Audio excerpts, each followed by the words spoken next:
Hello everybody, my name is Rinzler here back again for another video. I've always been an avid wrestling fan, but KBW was my childhood alternative to the WWE. Kids' Backyard Wrestling might not have been as professional as WWE, but they had a lot more heart than WWE ever will in my opinion. And AK-47 was a big part of why that was. In this video, we're going to be looking back at the former World Heavyweight, Undisputed, and Native American Champion. This is the Assassin, AK-47. When KBW was first formed in 2010, AK-47 didn't appear until late in the first season, facing D-Man. This would be his only match in Season 1, but the fans loved his personality and wrestling style, so he was called back for Season 2, where he would really begin to shine as a main event star. After D-Man vacated the Hardcore Extreme Championship, a new title needed to be made, and so the Undisputed title was brought in to replace it. AK-47 took on and defeated the Michigan Boy Wolverine and Nick Frazier in a triple threat match to become the inaugural champion. Cage would soon face AK in a non-title match where AK won via accidental countout. This would be the first of many matches between these two men. And honestly, as far as KBW goes, these two soon became the Shawn Michaels and Bret Hart, or CM Punk and John Cena of KBW. Cage would defeat AK in a brutal Falls Count Anywhere match to become the #1 contender. They would then face off in a submission match for the title. During the match, Cage would injure his right arm while AK injured his left knee. Cage had AK in the cage lock, but AK countered by twisting Cage's arm. They both tapped at once and the match ended in a draw, meaning AK retained the title. They would face off one more time where if Cage lost, he would never be allowed to challenge for the title again while AK was still the champion. Ultimately, AK prevailed. AK would go on to have successful defenses against the debuting Bomba Kid Lomihor Asesino in an outstanding match before entering the Money in the Bank match to prevent anyone from getting a title shot. Cage had found a loophole by inserting himself into the match, and he won after Nick Frazier prevented AK's victory. AK would have a successful title defense against the Train, and then the Bomba Kid in a brutal 3 Stages of Hell match. After the match, Cage cashed in on a weakened AK to win the title. AK would temporarily act as a commentator since the old commentator sucked, but this would be short-lived as AK would save the Bomba Kid and Paul Wall from a beatdown by Nick Frazier. AK and Frazier would soon face off in a match with no audio for some reason, where Frazier would get the roll-up when Cage distracted AK. It's a shame that this match had no audio, but it goes to show you how lively and bright their characters were if they were still able to make this match work with no sound. AK would soon survive a backstage brawl from Cage and Frazier before participating in a fatal 4-way match to determine a #1 contender. Both AK and Paul Wall would get winning pinfalls, so the match became a triple threat where Paul Wall was victorious, winning the Undisputed Championship. AK would fail to win the title back from Paul Wall and would fail to win the title from Paul Wall and would be berated by Cage after the match. After Cage defeated Paul Wall in a ladder match to regain the title, he assaulted AK-47 in his own home in the infamous KBW House Brawl. AK would then introduce the Bulldozer as his new ally against Cage and Frazier. They would win their tag team debut against the Ultimate Underdogs, D-Man and Maxilla. Cage would defeat AK in a brutal Extreme Rules match to retain his title. Shortly after the match, the World Heavyweight title was created and put on the line in a Royal Rumble match. Bulldozer won after he betrayed AK to ally with Cage, forming the Execution stable. AK was rightfully pissed and wanted revenge against Execution, which was now terrorizing the company. AK would soon begin wearing a Daniel Bryan t-shirt to wrestle and would be laid out by Execution. AK debuted a new protege named Dynamite who did absolutely nothing during his time in KBW and is easy to ignore. Soon after, Bulldozer cost AK a #1 contenders match to CJ. AK would defeat Cage in a violent last man standing match and then the Bulldozer immediately afterwards to win the world title at long last. AK would be the special guest referee for Cage and CJ's Undisputed Championship Tables match and would miss CJ winning when he was laid out.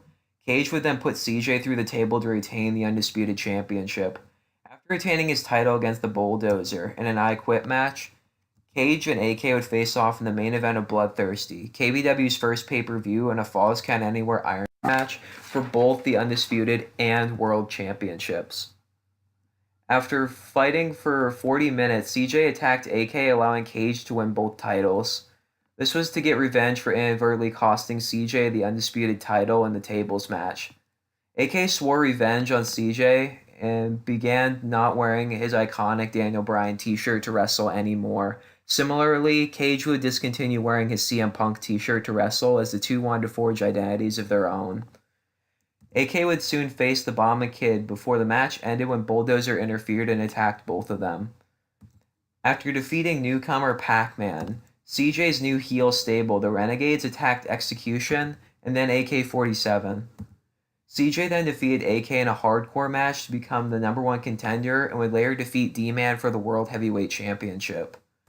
AK and the Bomba Kid defeated Execution and formed an unlikely and temporary alliance against the Renegades. AK temporarily hosted his own talk show segment, which was disappointingly canceled. I say that because it did help with giving all the wrestlers personalities, particularly wrestlers who didn't really have a lot of time to talk, like Mick the Brick and T-Rex. AK would participate in a six-pack elimination challenge match for the newly created Native American Championship, where he was the second to last man eliminated, as he came up short with D-Man's victory. AK would show him respect with a hug after the match, however. He would then participate in the second Royal Rumble match, accidentally eliminating himself and allowing Maxilla to win. After failing to defeat Bulldozer in a sink-or-swim match, he participated in a triple threat submission match against Cage and D-Man, where the winner would be inserted into the world title match between Maxilla and CJ at Renegade Revolution. Cage and AK both forced D-Man to submit at the same time, resulting in them both being added to the match. This would be the final match at KBW's original backyard location, as they soon switched areas. This match was deleted for unknown reasons.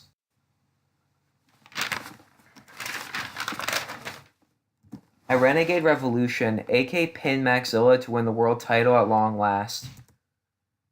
It was then set that the Renegades would face Team KBW in an 8-man elimination tag team match at All or Nothing to decide the ownership of the company. AK would defeat Jacob Storm to qualify for Team KBW alongside D-Man, Bulldozer, and Cage. The night before All or Nothing, Cage and AK hosted the top 10 matches in KBW history, and 3 of them were between AK and Cage, which goes to show how talented they truly are. At All or Nothing, Cage betrayed his team to help the Renegades win. He revealed himself as the new leader, ousting CJ. He renamed KBW to Renegade Wrestling, and in the process. Cage, however, said that KBW had been sold to an investor named Mr. O shortly before the event, and he promptly renamed the company back to KBW. AK began wearing his championship belt upside down and also began wearing Batman-themed ring gear to symbolize his heel turn. After retaining against the Bomba Kid, he would retain in a triple threat match against the Bulldozer and Cage at Blood, Sweat, and Tears. Cage soon became a face and challenged him to a leather strap match for the title at Bloodthirsty. This match was a brutal 40-minute encounter, but AK emerged victorious. On the next episode of KBW TV, however, Cage was granted a rematch where he finally won the championship from AK-47. AK would soon cost Cage his title to Big Time Mike in Season 5. Soon after, Cage announced KBW was closing its doors due to the roster becoming older. At Blood, Sweat, and Tears, AK challenged for the title in a Fatal 4-Way match against Cage, Big Time Mike, and Pac-Man, but Big Time would retain. This was KBW's final video for a very long time. 2 years later, however, AK-47 announced KBW's return. He began issuing open challenges. After defeating the Bulldozer, he would challenge Hazard for the Native American title and was victorious. This would be AK-47's last KBW appearance, however. He made a one-off appearance in Almost Professional Wrestling, taking on the company's top star, Jason Walker, in a dream match, and also teamed with the Bomba Kid on the independent circuit. Cage, who now wrestled as Fuego del Sol on the Indies, offered AK a chance to be his tag team partner and gave him a mask. They soon became Fire and Ice, but I can't find any footage of them as a team, so I couldn't show any pictures of them actually wrestling together, and I'm sorry. If anybody has any footage of these two as a tag team on the Indies, I would very much appreciate it, as I plan on making a similar video to Cage in the future. AK now runs a YouTube gaming channel aptly named Bulletproof Gaming and promises to make KBW videos every time the channel gains 1,000 subscribers. And that was the career of the assassin AK-47. He claims to continue wrestling on in the backyard as part of VTW wrestling. However, since I don't watch VTW, I can't confirm if that's true or not. All I know is that he's actually a very talented gamer, and I wish his channel had more than 3.4 thousand subscribers. He's very much talented with his gaming videos, particularly his WWE video game videos, and I think his channel deserves more attention. This goes to show that AK-47 is talented in multiple areas, as he was a talented commentator, talk show host, gamer, and professional wrestler. AK-47 helped make KBW a big star company, and KBW probably would never have succeeded as much as it did if it hadn't been for AK-47's adaptability at being both a heel and a face. He helped make KBW one of my favorite companies for a long time, and it was only recently I remembered why I liked KBW so much when I rewatched their videos. In my opinion, I think KBW should continue with younger stars, and maybe AK-47 could be general manager. But either way, KBW is such a precious part of my childhood that I would be sad if KBW never made any more videos.